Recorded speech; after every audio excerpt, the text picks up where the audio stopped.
Que je m'épanche ou pas du tout. Il faut parler plus fort. Non, ça va. Donc, et merci à vous tous d'être présents ici cet après-midi. Et pour commencer, ce très beau salon qui a lieu ici dans cette très belle ville d'ici. Plus fort, d'accord. Donc, je vais me mettre comme ça, plus loin, voilà. Donc, je tenais simplement à vous remercier d'être présents ici cet après-midi et je voulais remercier notre président, membre de l'Académie française, Jean-Marie Rouard. Merci beaucoup d'être ici avec nous pour nous parler un peu de vous, de votre dernier livre, mais aussi de vos révoltes. Et lorsqu'on lit votre livre, on se dit c'est un roman. Est-ce que c'est vraiment un roman, votre livre, ou c'est plutôt quelque chose de plus profond qu'on peut appeler aussi une autobiographie? D'abord, est-ce que vous m'entendez? Il faut appuyer sur le bouton là. Voilà, c'est bon. Là, c'est ça bon. Marche? Là, ça marche, oui, c'est bon. Ça marche bien dans le fond? Oui. Non? Alors. Comme ça? Ah, voilà. Alors, il faut que je me penche vraiment. Là. Alors, tout d'abord, je voudrais vous dire que je suis très heureux d'être ici. Et vous savez, j'ai une réputation d'arriviste qui n'est pas complètement fausse. Et on croit que mon but, c'était de rentrer à l'Académie française, ce qui n'est pas tout à fait juste, mais enfin ça ne fait rien, nous pourrons en reparler. Mais si je voulais rentrer à l'Académie française, c'était afin de pouvoir être invité ici, à Issy-les-Moulineaux, et en présence de tant de jolies femmes, d'hommes intelligents, et vraiment je suis enchanté. Donc c'est mon vœu, c'est réalisé. Et c'est sans doute que je le dois peut-être à l'Académie. Donc, vous voyez, ça sert quand même à quelque chose.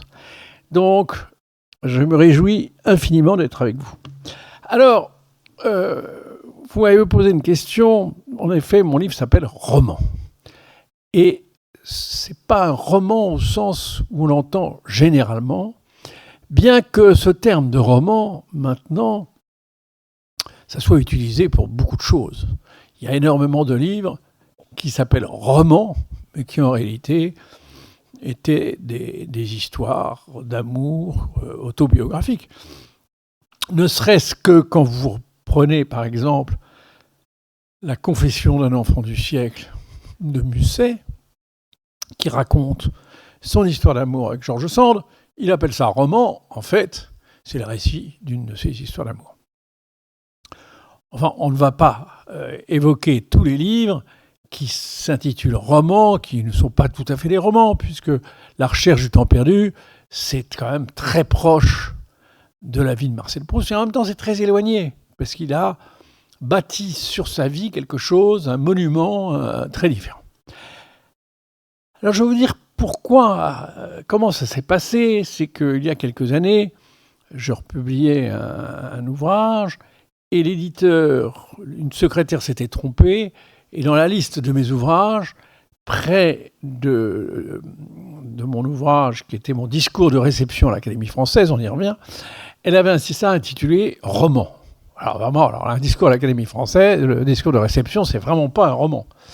Et l'éditeur, très ennuyé, m'a dit on va supprimer, on va mettre au pilon.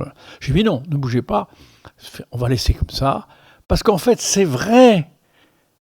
Être à l'Académie française, l'itinéraire qui m'a amené à l'Académie française, mon amitié avec D'Ormesson, beaucoup de choses, c'est un vrai roman. C'est un vrai roman. Et donc je me suis dit, au moment de publier ce livre, qui prend un certain nombre d'épisodes de ma vie, des épisodes romanesques, puisque toute ma vie, j'ai souhaité avoir une vie romanesque. Vous savez, il y a des gens qui veulent être pilote d'avion, notaire, général. Moi, je n'avais qu'une ambition, c'était d'avoir une vie où il se passe des choses, où je sois heureux, malheureux, qu'importe. Je voulais qu'il se passe des choses, rencontrer des femmes fatales, rencontrer des amis formidables qui allaient peut-être me trahir. Ça ne fait rien, je voulais qu'il y ait du mouvement. Il n'y a rien que je trouve pire que la monotonie, que les choses qui se répètent et qui manquent de saveur. Voilà. Et c'est pourquoi j'ai repris dans cet ouvrage. D'ailleurs, j'avais commencé il y a quelques années avec un livre qui s'appelait « Une jeunesse à l'ombre de la lumière », où j'ai plus axé ma vie par rapport à ma famille, vous savez, du côté de l'impressionnisme, de Berthe Morisot, et de Manet, et de Degas.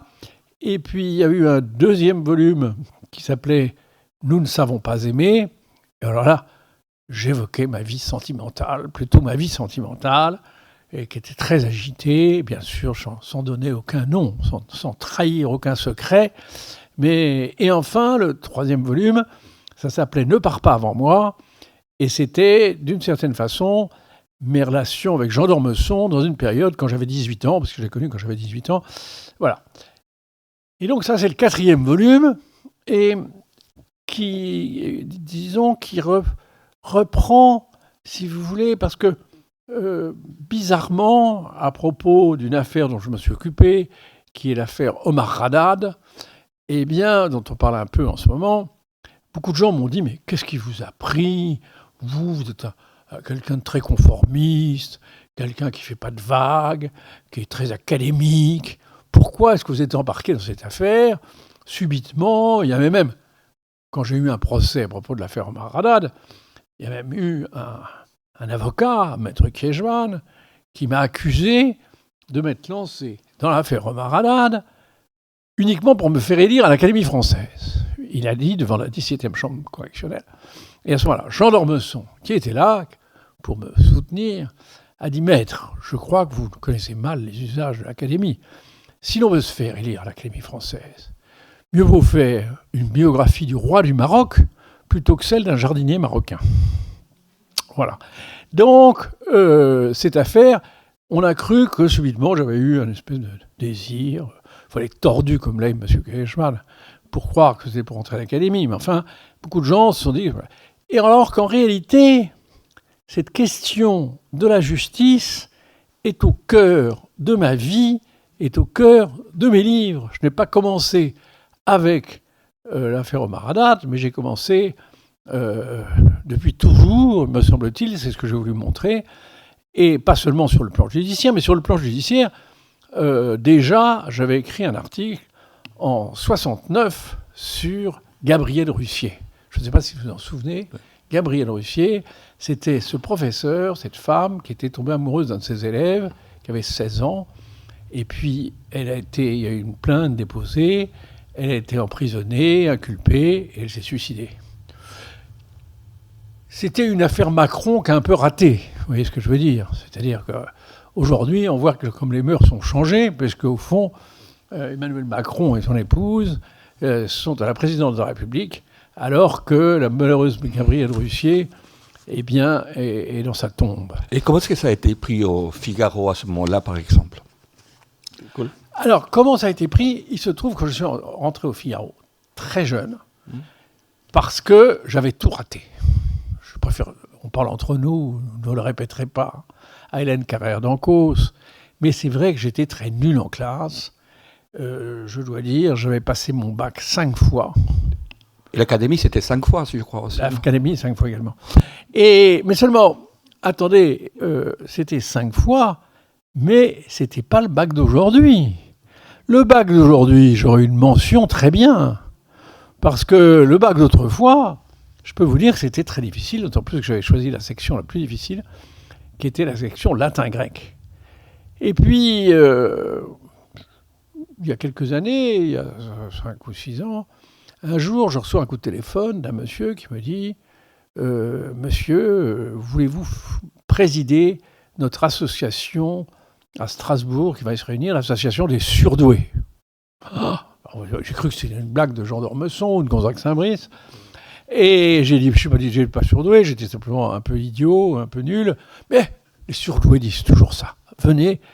Alors je suis allé à Strasbourg, vous imaginez, j'ai présidé l'association des surdoués, qui étaient tous des gens qui avaient été complètement nuls en classe et qui étaient devenus des génies.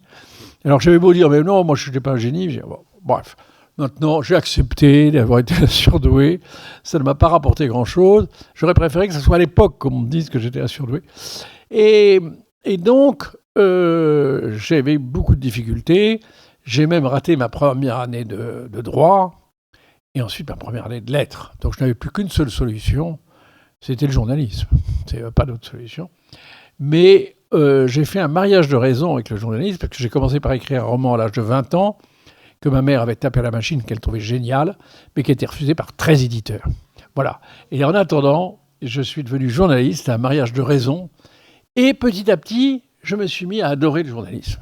Et comme je me péjore beaucoup, j'ai dit beaucoup de mal de moi, je peux dire que j'étais un assez bon journaliste. J'étais un assez bon journaliste. Et là, au Figaro, à l'âge de 22, 23 ans, c'est vrai que voilà, ils étaient assez contents de moi. J'étais journaliste politique. Et donc, j'ai rencontré énormément de gens.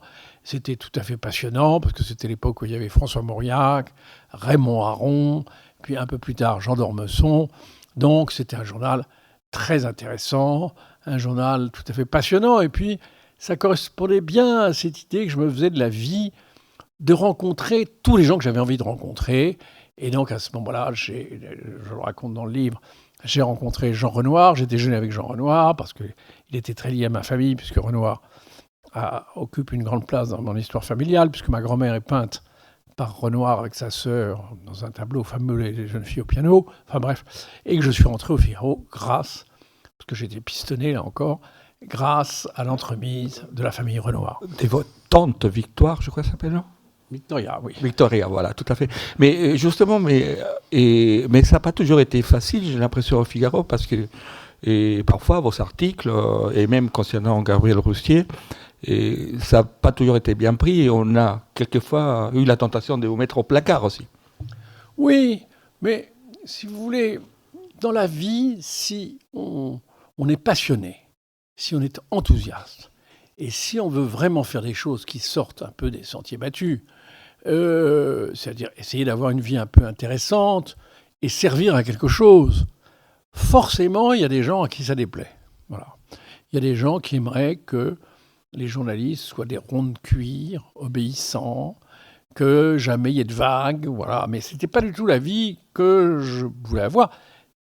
Ma conception du journalisme, c'était d'être le porte-parole de ceux qui n'ont pas la parole.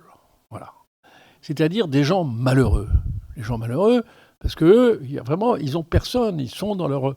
Et ça tient peut-être alors à un autre épisode que je raconte dans mon livre, c'est qu'entre l'âge de 4 ans et l'âge de 8 ans, j'ai été confié à des pêcheurs de l'île de Noirmoutier. Alors vous imaginez la différence, je passais du monde de l'impressionnisme, voilà, le monde de la famille liée à Manet, à Berthe Morisot et à Degas, et subitement chez des pêcheurs merveilleux qui m'adoraient. Et donc j'ai compris à quel point la vie était différente, à quel point il y avait des gens qui pouvaient être des gens complètement incultes, oui, qui n'avaient jamais entendu parler de Baudelaire ou de Chateaubriand comme mes parents, mais qui étaient des gens avec un cœur d'or, des gens généreux, des gens avec une bonté extraordinaire, mais qui étaient des gens simples. Et ces gens-là, eh bien, s'il y avait un problème de justice, il n'y a pas eu à ce moment-là, mais s'il y en avait eu un, ils étaient défavorisés. Et je me suis dit, voilà, c'est de là qu'est venue mon idée d'employer le journalisme autant que je le pouvais à essayer de donner la parole aux gens malheureux. Voilà, à des gens malheureux, à des individus. Et en cela, je suis vraiment on pourrait dire le contraire de Bernard-Henri Lévy. Vous voyez, je ne vais pas à l'autre bout du monde pour des grandes causes fameuses, pour essayer de déclencher des guerres. Non, moi j'ai essayé de me contenter de descendre en bas de chez moi. Pas la peine d'aller même jusqu'à ici les Moulineaux, mais en bas de chez soi, on voit qu'il y a beaucoup de gens malheureux. Et on peut essayer de leur venir en aide. C'est comme ça que je suis venu en aide à Gabriel Roustier, puis ensuite à un homme qui avait été ruiné par les compagnies pétrolières. Alors c'est vrai que ça fait un peu de remue-ménage au Figaro, parce que je me suis mis à faire un bras de fer avec les Seven Sisters, c'est-à-dire les grandes compagnies pétrolières. Alors vous imaginez bien, c'était pas gagné d'avance. Vous étiez un peu David contre Goliath à ce moment-là. Oui. Ouais. Mais je ne déteste pas. Moi, j'aime bien. Ça tient peut-être à mon signe astrologique, qui est le signe du Bélier, qui a envie de foncer, qui a envie de se bagarrer, mais pour de belles causes. Voilà, pour de belles causes. C'est d'un côté peut-être un peu chevaleresque, je ne sais pas. Mais je crois que c'est lié à la littérature. La littérature, il y a quelque chose dans le goût de la littérature. Il y a quelqu'un que j'ai beaucoup aimé comme écrivain, c'est Romain Gary. Romain Gary disait deux choses que je trouve très importantes. Il disait « j'ai mal chez les autres ». Et une autre phrase, il disait « je n'ai pas de morale, je n'ai qu'une esthétique ». Voilà. Moi, je suis un peu comme ça. Je trouve qu'il y a des choses qui sont laides. L'injustice, la plupart du temps, est laide. Et j'ai essayé de me battre pour des choses que j'estimais être des choses belles. Et donc, c'est un peu... ça a été, de ce point de vue-là, un homme comme Romain Gary, une forme de modèle que je n'ai pas rencontré, étrangement. Enfin, il habitait à côté de chez moi et je n'ai jamais osé lui parler. Et c'est un de mes grands regrets. Mais justement, ce qui est la force de la littérature, justement, est de transformer peut-être, et certainement, la laideur et tous les sentiments humains dans la beauté de l'écriture. Et je pense que c'est la différence aussi, peut-être, entre... Il y a les journalistes, mais il y a aussi les romans, les romanciers. Donc c'est un travail qui est fait sur les choses de la vie. Et vous parliez des choses près, j'ai le sentiment que vous êtes quelqu'un de très, très observateur en général. Je crois qu'on est observateur si on est sensible. Je crois que c'est comme la mémoire. Je crois qu'on a de la mémoire si on est sensible. Si les choses vous atteignent profondément, on a une très grande mémoire. Et on s'intéresse aux gens, justement, si on se rend compte à quel point autour de nous, mais il faut l'avoir partagé. Il faut avoir été soi-même malheureux pour pouvoir comprendre le malheur des autres. Moi, je crois que c'est très important. Et dans mon livre, il y a presque une apologie du malheur, de mon propre malheur, parce que je crois que ça m'a élargi le cœur. Voilà, je crois que c'est quelqu'un qui ne serait pas malheureux, eh bien, il serait moins... voilà. Ce qui était, je peux dire, peut-être ma seule point de divergence et de différence, en dehors de son grand talent, je ne veux pas me comparer à lui, avec Jean d'Ormesson. Jean d'Ormesson est un homme qui avait été très heureux, qui était très heureux, et d'une certaine façon, il y a des choses qu'il ne pouvait pas comprendre. C'est-à-dire, il ne pouvait pas comprendre les gens qui socialement pouvaient souffrir. Il ne pouvait pas comprendre, au fond, il acceptait que le monde soit injuste, et c'était comme ça. Et pour lui, il y avait une sorte de... c'était pas chez lui quelque chose qui le perturbait comme Romain Gary. Et donc, de ce point de vue-là, j'étais plus proche de Romain Gary. Mais le roman, je crois que c'est une façon de donner un sens aux instants de notre vie. Je crois que quelqu'un qui écrit un roman, il remet en scène sa propre vie, celle des autres, pour essayer de construire une histoire qui est en même temps un sens, et qui soit comme une forme de parabole. Et je crois que, d'ailleurs, l'inspiration biblique a été très importante dans la littérature française. Michelet disait d'ailleurs que le roman, c'était une sorte de Bible laïcisée. C'est-à-dire qu'on avait retiré Dieu, mais restait ce désir de raconter des histoires, mais des histoires qui ont un sens. Et si nous sommes si attachés à la littérature, je crois que, d'une certaine façon, c'est parce que nous avons l'intuition qu'elle est réparatrice de toutes les injustices que nous éprouvons.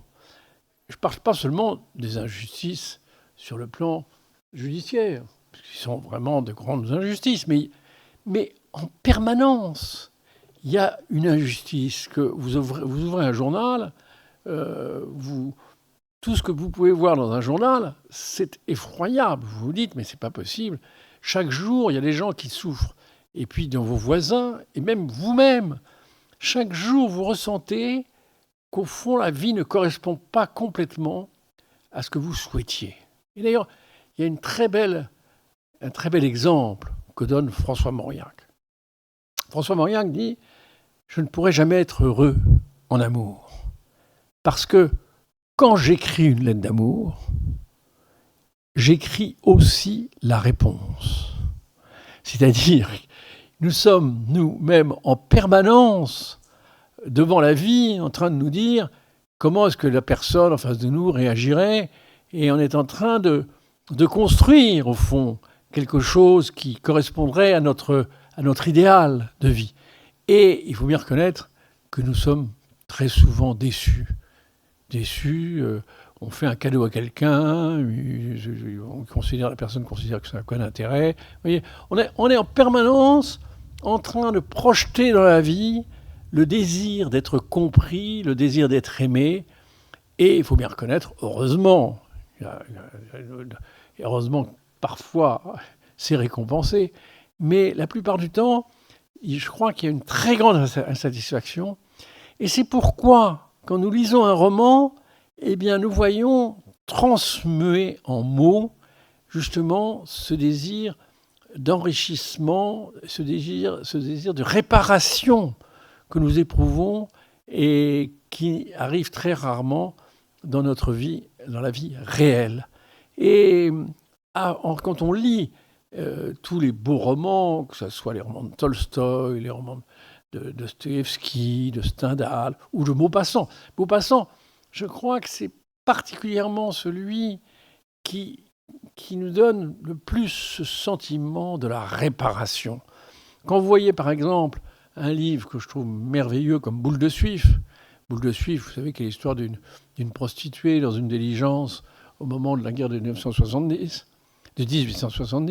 eh bien, vous voyez qu'à travers cette jeune femme, qui finalement va être sacrifiée pour les intérêts de gens qui sont pressés d'échapper au tourment de la guerre, vous voyez cet égoïsme terrible qui frappe les gens. Et il me semble, ça serait peut-être ma définition de cette attirance que nous avons, de ce besoin que nous avons de la littérature de toutes les époques, que ce soit en lisant Homère ou que ce soit en lisant les romans contemporains, ça serait à travers ces livres, eh bien, d'opérer en nous-mêmes ce sentiment de réparation et de transmuer, au fond, ce que nous vivons de désagréable, ce que nous vivons ce qui nous torture, de l'élever à un niveau, je dirais, spirituel. Et d'ailleurs, vous venez de parler des prostitutions. Je pense qu'un de vos combats, une de vos révoltes aussi, ça a été justement la prostitution. Pourquoi ? Oui, alors, ça a été la prostitution parce que très jeune, j'ai pu enquêter justement sur le monde de la prostitution, notamment à Lyon, parce qu'il y avait eu un fameux scandale où des policiers avaient été liés avec des proxénètes. Et donc, je me suis mêlé de ce scandale. Là encore, inutile de dire que c'était pas tellement bien vu de mon journal, Le Figaro, bien sûr, où j'étais en train de voir que je me calme sur ce sujet, parce que c'est des sujets toujours très difficiles. Vous voyez, on touche les problèmes de police et les problèmes de proxénétisme. Bon, c'était d'ailleurs un sujet très, très dangereux. Bon. Eh bien, c'est là que j'ai découvert ce qu'était la prostitution. Et je l'abordais à l'époque un peu d'une façon naïve, comme un problème moral. Un problème moral, c'est-à-dire, il y a les femmes qui ont une vie morale, qui sont un peu dissolues, qui sont entraînées. Et puis après, je me suis rendu compte qu'on m'a beaucoup aidé à cela, parce que j'ai beaucoup fréquenté les associations d'aide aux prostituées, l'association Le Nid, l'association aux captifs La Libération. Je suis allé avec eux distribuer des préservatifs à toutes les prostituées du bois de Vincennes. Et d'ailleurs, il y en a une qui vient d'être égorgée encore hier, vous voyez, dans sa petite camionnette, et ça m'a été extrêmement douloureux parce que je me souviens, il y a quelques années, avec des prêtres. D'ailleurs, ce qui est tout à fait étonnant, c'est que ces associations ont été créées par des prêtres. Et ces prêtres qui, contrairement aux règles qu'on peut imaginer du Vatican sur les préservatifs, n'hésitent pas à aller porter aux prostituées des préservatifs pour essayer de leur éviter un certain nombre d'inconvénients liés à toutes ces maladies. Et donc j'ai découvert à ce moment-là qu'il y avait un autre problème qui n'était pas le problème moral, qui était beaucoup plus le problème social. C'est-à-dire un problème social qui faisait que, au fond, dans la bourgeoisie, vous avez on recrute très peu de prostituées. Ni dans l'aristocratie, non. Et c'est plutôt des gens qui sont dans les basses couches sociales, qui sont les proies de ce système, et que c'est vrai en France, c'est vrai à l'étranger, c'est vrai partout. Donc je me suis posé la question et j'ai essayé, autant que j'ai pu, d'écrire des articles, d'aider ces associations, jusqu'au jour où ces associations sont rentrées, alors elles, dans quelque chose que j'estime être un jugement moral et non plus un désir d'aider les prostituées, c'est-à-dire en faisant voter par le Sénat une loi qui condamne le client. Voilà. Et alors là, je me suis rendu compte que, bizarrement, j'étais plus proche des prostituées que ces personnes qui... Parce que elles, ce qu'elles voyaient, c'était la question, disons, de principe. Et moi, ce que je voyais, c'était le cas humain. Or, on voit bien le résultat, et vous pouvez, hélas, vous en faire une idée. Eh bien, en allant au Bois de Boulogne, ou en allant... C'est-à-dire qu'on a repoussé les prostituées beaucoup plus loin, au fond des bois, et là où elles se font justement assassiner. Et d'une certaine façon, elles sont les proies maintenant de la police. Parce que, vous imaginez bien, si on condamne le client, ce qu'on ne fait pas d'ailleurs, il y a une loi de condamnation du client, mais si ce client est condamné, il n'y a plus de prostituée. Donc que fait la prostituée ? Qu'est-ce qu'on a comme solution de remplacement à lui offrir ? Vous voyez, donc ça fait partie de ces lois qui sont... ça fait penser à ce que disait Peggy du kantisme. Il disait, la doctrine de Kant, il disait le kantisme a les mains blanches, mais il n'a pas de mains. C'est-à-dire, ça ne sert à rien. C'est-à-dire, c'est une loi qui se satisfait de la morale, en disant, c'est pas bien d'être un client de prostituée. Non. C'est la prostitution dans son horreur, avec tout ce qui l'accompagne. C'est ça. C'est pas seulement... bien sûr, c'est horrible. Mais en même temps, ça existe et il faut essayer de venir en aide. Enfin, je ne voudrais pas dire que mon livre est complètement, que ma vie tourne uniquement du côté de la prostitution. Mais c'est intéressant parce que cette prostitution, ça m'a permis, en fréquentant donc ces associations, de comprendre que je vivais dans des préjugés et j'ai essayé de m'évader de ces préjugés. Et ça a été un peu l'exemple de beaucoup d'autres choses dans ma vie dont on pourra reparler, comme la franc-maçonnerie. Je suis rentré dans la franc-maçonnerie, peu de temps, je ne suis pas resté longtemps, mais là aussi, parce que j'ai une famille très, très à droite, et ça m'a intéressé justement de me libérer d'un certain nombre de préjugés. Et d'ailleurs, à propos des préjugés ou des clichés, peut-être il y en a un certain nombre sur vous aussi, en disant, tout le monde dit, est-ce que vous êtes vraiment un anarchiste de droite ? Est-ce qu'on peut vous définir comme ça ? Ben ça, c'est pas un cliché. Parce que peu de gens le disent. Les gens disent, oui, mais c'est vous-même. Les gens me disent que je suis quelqu'un de droite. Oui, ça, beaucoup de gens le pensent. Alors que moi, je pense que j'ai beaucoup de mal à me situer, puisque ce combat... Pardonnez-moi, justement, il y a une phrase de Balzac qui vous dit « J'appartiens à ces partis d'opposition qui s'appellent la vie ». Ouais. Ben, c'est vrai. C'est ça. C'est vrai. Moi, mon seul positionnement politique... Parce que je considère que la politique sépare les hommes.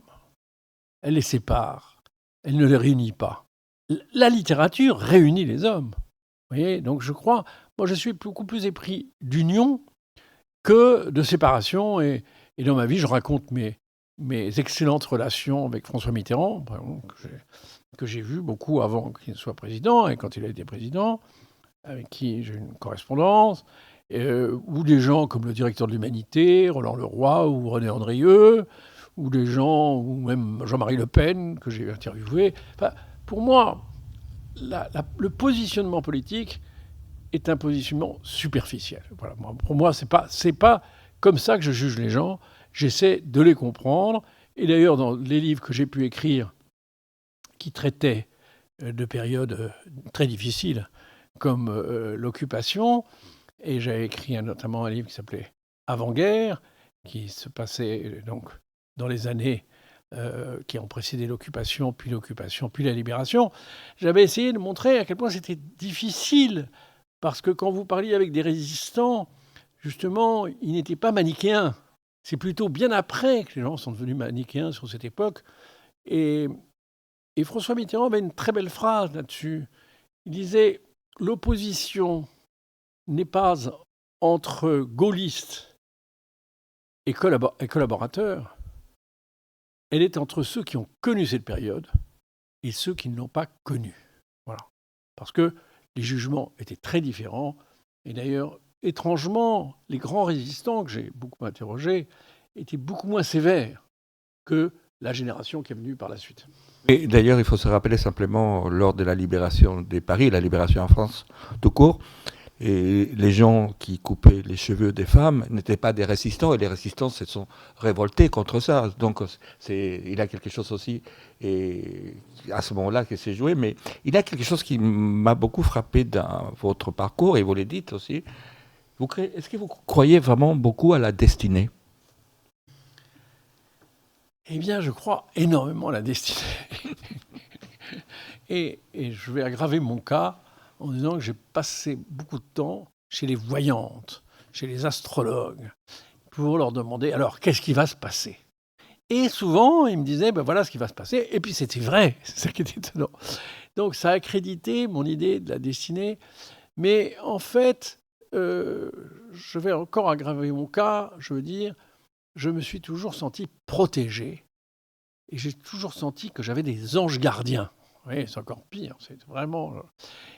Voilà, c'est mon sentiment. J'ai le sentiment que, étrangement, nous sommes, même si nous faisons agir notre libre arbitre, notre volonté, j'ai l'impression que tout est fait d'avance. Que tout est fait d'avance et que nous ne faisons que suivre un canevas qui est déjà tracé.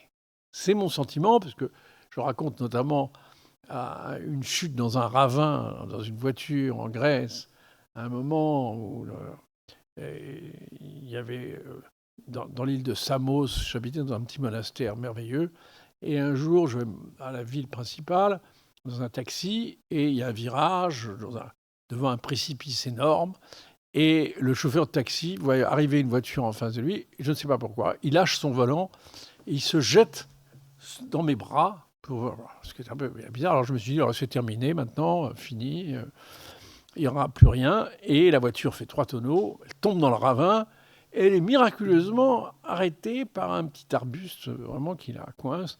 Et je me retrouve debout, le pare-brise éclaté, debout sur le chauffeur de taxi, vous voyez. Voilà.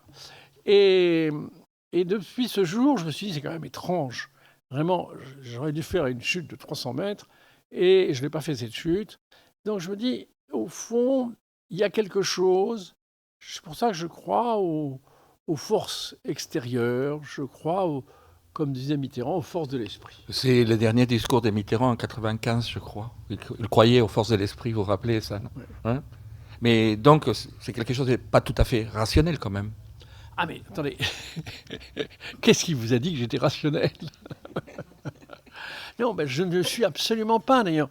C'est pour ça que j'ai choisi, je n'allais pas dire ce métier, mais écrivain, c'est jouer avec tout ce qui est irrationnel. D'ailleurs, le principal sujet des romanciers, c'est l'amour.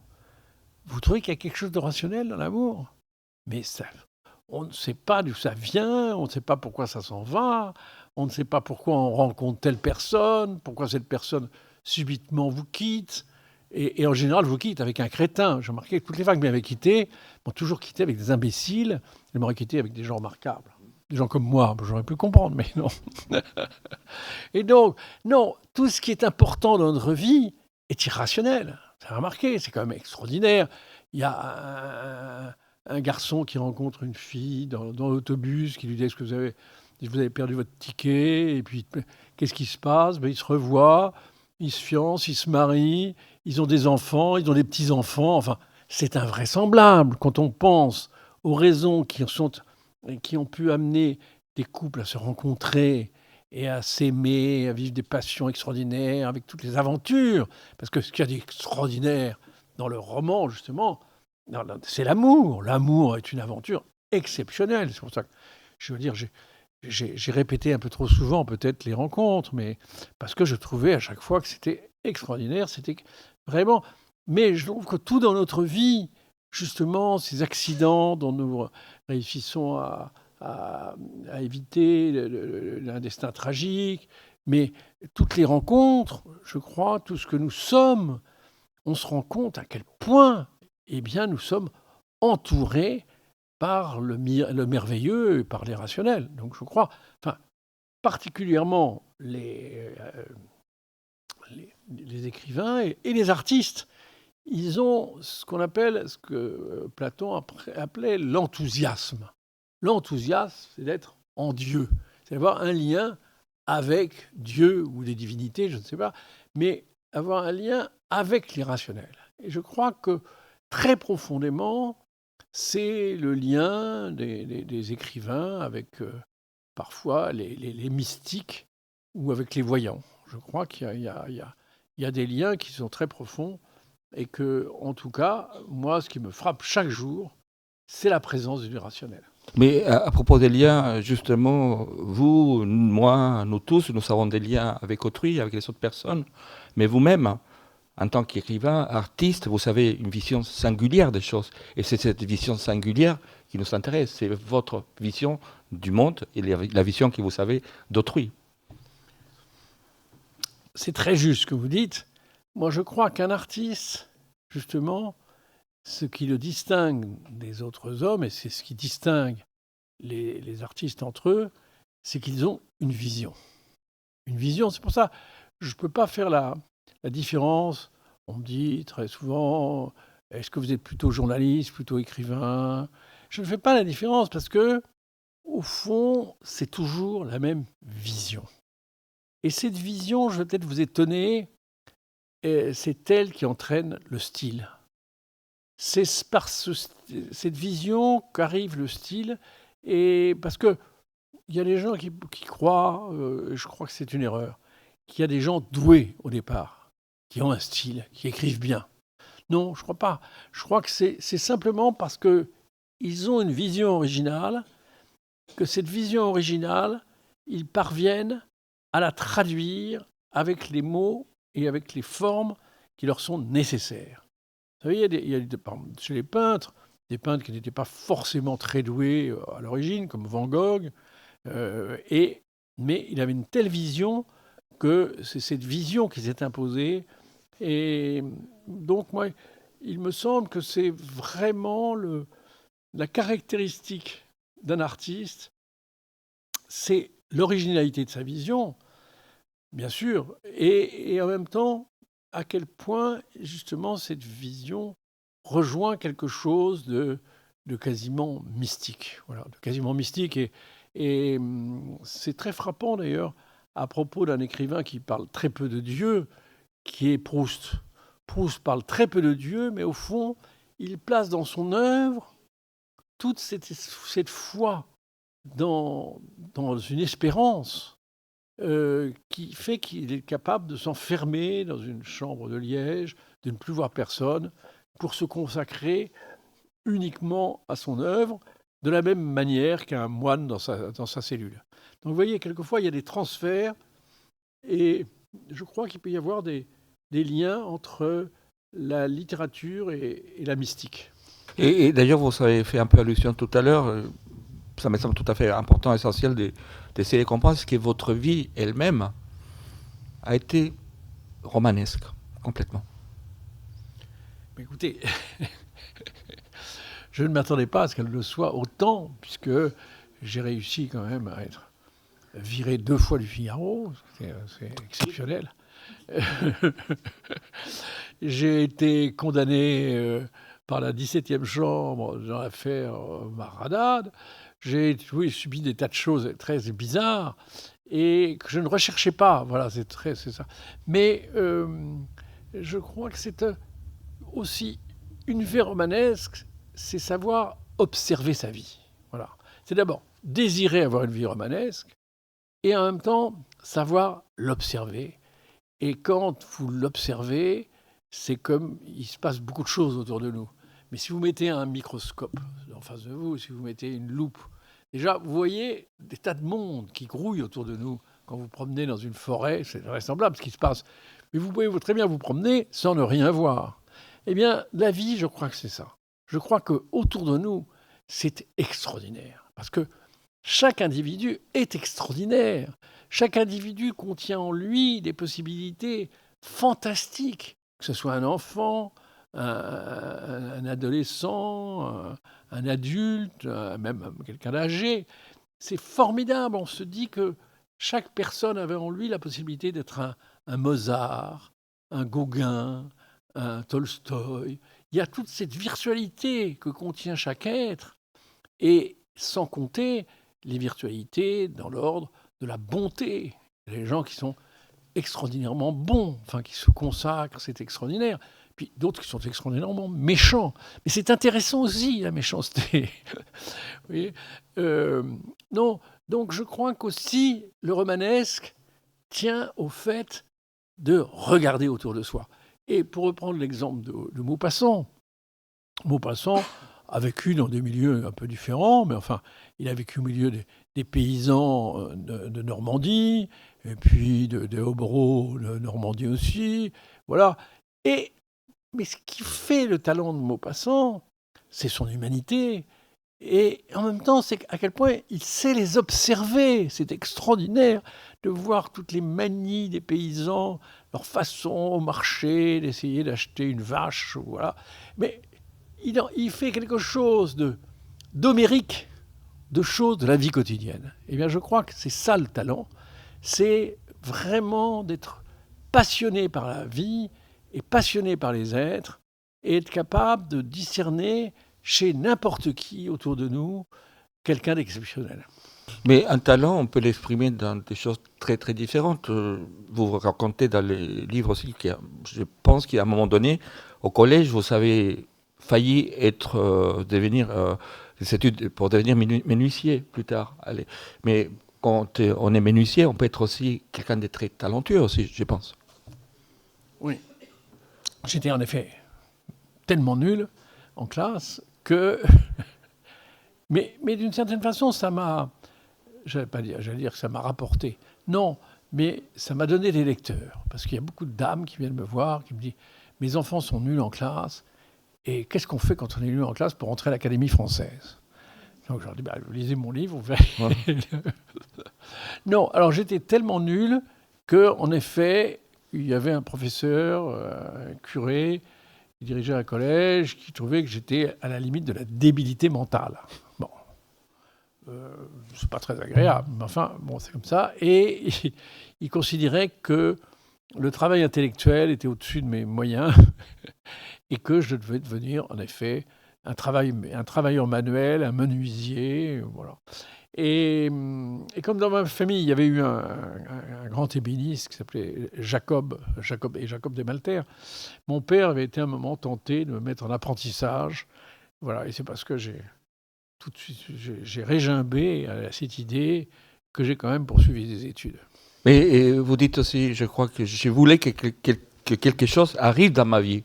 Mais il y a plein de choses qui sont arrivées dans votre vie. Ça n'a pas manqué. Non, ça n'a pas manqué, mais je crois que pour que les choses arrivent dans votre vie, il faut le vouloir. Et puis, ce que je disais, il arrive toujours quelque chose à tout le monde. Voilà, c'est pas vrai. C'est que s'il n'arrive pas rien, c'est qu'on se refuse, on a un sentiment en soi-même de lassitude et on ne veut pas observer. Voilà. Mais il me semble que l'observation, la vie est d'une richesse absolument inouïe. Et j'ai écrit dans mes jeunes années un livre sur le suicide. et qui s'appelait Ils ont choisi la nuit, sur les écrivains qui s'étaient suicidés.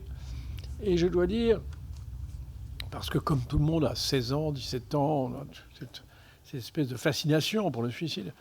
Mais je dois dire, plus j'ai avancé dans la vie, et plus, même si j'ai connu des malheurs, comme qui n'en connaît pas, eh bien je crois que justement ce qui m'a le plus apporté, c'est un formidable amour de la vie. Voilà, amour de la vie, amour des êtres, amour de leurs différences. Voilà, j'ai essayé autant que je le peux de ne pas faire des différences entre les êtres, ni des différences sociales, ni des différences intellectuelles. Vous savez, et quand on est à l'académie, c'est vrai on est entré dans un système d'écrémage. Voilà, on voit des gens tout à fait exceptionnels. Mais en même temps, je me suis dit, mais non, mais c'est vrai qu'il y a des gens très remarquables. Mais en même temps, humainement, il y a des gens qui ne sont pas à l'académie, qui sont tout aussi remarquables. Et qui ont spirituellement... Voilà. Donc je suis contre toutes les hiérarchies. Je suis contre toutes les hiérarchies. Et de ce point de vue-là, je trouve que j'aime les gens différents. J'aime les gens différents. Et j'ai trouvé chez Montaigne peut-être l'homme qui me correspond le mieux, c'est-à-dire de ne pas juger a priori des gens qui n'ont pas les mêmes usages, les mêmes traditions, les mêmes religions. Voilà. Essayer de les comprendre à chaque fois comme une sorte d'élément humain différent. Mais dans la mesure où il est humain, il est absolument passionnant. Donc, est-ce que l'homme révolté des Camus, ça vous convient aussi ou pas? Oui, mais Camus, c'est un livre de philosophie. Moi, je ne suis pas philosophe. Je ne suis pas philosophe, je suis quelqu'un... Philosophe, c'est quelqu'un qui tire des leçons générales de l'existence. Moi, j'essaie de décrire. J'essaie de décrire. Et c'était Hannah Arendt, la philosophe, qui disait ce qu'il y a de plus extraordinaire dans la vie, c'est une histoire bien racontée. Eh bien, j'essaie, moi, de bien raconter des histoires, en espérant que ces histoires ont un peu un sens. Et justement, quel sens donner à la révolte? Non, il me semble que c'est l'élément humain fondamental, c'est l'indignation. Je crois que quelqu'un qui ne s'indignerait pas devant la laideur du monde, qui n'aurait pas un moment de se dire mais c'est abject, c'est immonde, je crois que c'est quelqu'un qui perdrait beaucoup de choses. Je crois que ce qui fait la distinction de l'humain, c'est quelqu'un qui s'indigne, qui fait la différence entre le beau et le laid, entre la méchanceté et la bonté, et qui, donc, forcément, s'indigne. Voilà. Donc, moi, ce que j'ai appelé mes révoltes, c'était ce qu'on aurait pu appeler des indignations. Des indignations, mais dans la mesure où j'étais dans un système tel que le journalisme et les prises de position publiques, eh bien, c'est devenu quelque chose de plus, disons, de plus intellectuel, ce qu'on appelle une révolte. Et d'ailleurs, les journalistes, ça vous a servi de mener un certain nombre de combats. Ça a été quand même quelque chose d'important, essentiel pour vous, pour aboutir aussi à quelque chose dont les lecteurs ont eu connaissance. Et je pense que vous savez peut-être aussi influencer beaucoup de gens dans votre écriture, à travers vos livres et à travers vos articles. J'espère en tout cas que les lecteurs ont pu être intéressés par mes livres, ils ont pu y trouver une réponse à des questions qui se posaient, et puis y avoir pris en même temps du plaisir. Et je crois que ça, c'est quelque chose de très important, qui vient de notre héritage antique, c'était la vérité par la beauté. Et vous savez que tout le christianisme repose sur cette idée, et tout l'art grec et romain. La vérité par la beauté, eh bien, c'est ce que j'ai essayé dans mes livres. J'ai essayé d'écrire des livres où il y ait des phrases, si possible, qui soient belles, mais en même temps, jamais, qu'elle ne soit jamais séparée de la vérité. Voilà, je crois que ça, c'est très important, parce que c'est ce qui amène les gens vers la littérature, c'est qu'ils savent très bien qu'ils vont découvrir des vérités, qu'ils vivent dans un monde où il y a beaucoup d'impostures autour d'eux, dans un monde où on ment, beaucoup de gens mentent. Eh bien, la littérature, c'est une forme de vérité, mais en même temps qui passe par ce canal mystérieux qui est la beauté. Et ça, je dois dire, la vérité et la beauté, je trouve que c'est ce qui fait notre civilisation, notamment la civilisation française, et c'est ce que j'ai essayé très modestement de faire dans mes livres. D'ailleurs, pour conclure un peu, on a parlé tout à fait au début des Omar Haddad.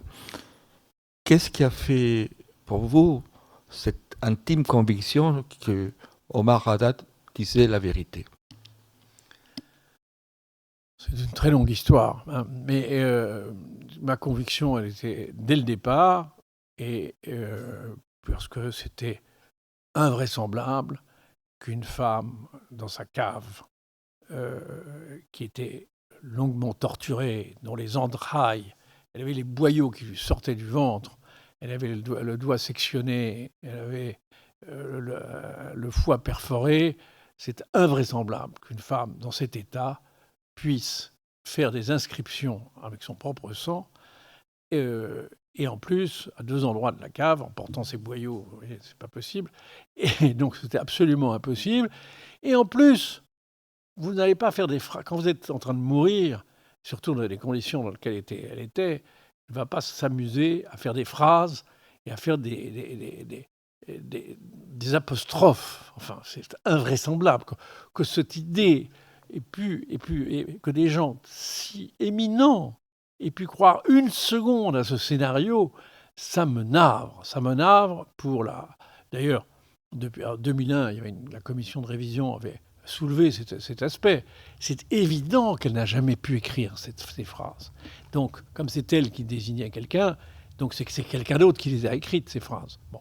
Donc, oui, c'était le point de départ, mais par la suite, tout ce que j'ai vu comme magouille pour accabler le malheureux jardinier marocain m'a montré, y compris d'ailleurs qu'on essayait de me condamner, c'est que voilà, il y avait des choses très complexes dans cette histoire, mais dont nous aurons peut-être la solution le 15 septembre prochain, puisqu'il est passé devant la commission de révision qui dira si on doit réviser son procès. Donc, il faut se méfier des apparences, il faut se méfier, comme vous l'avez dit tout à l'heure, des préjugés. Mais pas seulement se méfier, il faut aimer. Aimer, ce n'est pas se méfier, au contraire. Aimer, c'est adhérer aux êtres.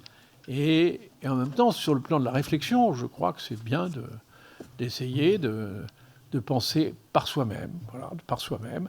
Et la littérature nous aide, parce que c'est ça qui est extraordinaire dans la littérature. Et d'ailleurs, c'était très bien raconté dans le livre de Jean d'Ormesson qui s'appelait « Au plaisir de Dieu ». Ouais. Il disait, à un moment, il y avait un jeune précepteur qui venait leur parler de la littérature. Et le narrateur disait, il nous avait appris que nous avions un monde en nous, nous le découvrions et nous ne le savions pas.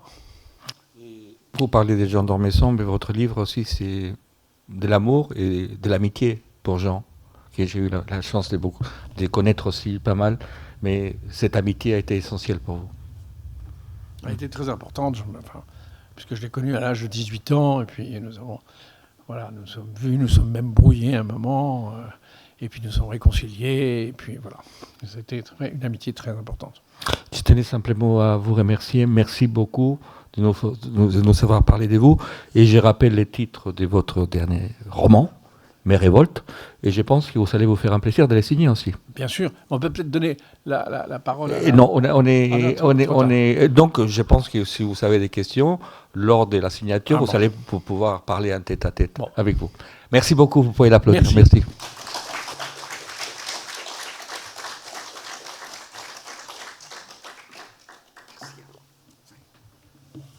Ça va, ça va été trop dur pour vous? Non, ça va très bien. Très bien. Non, j'avais pas.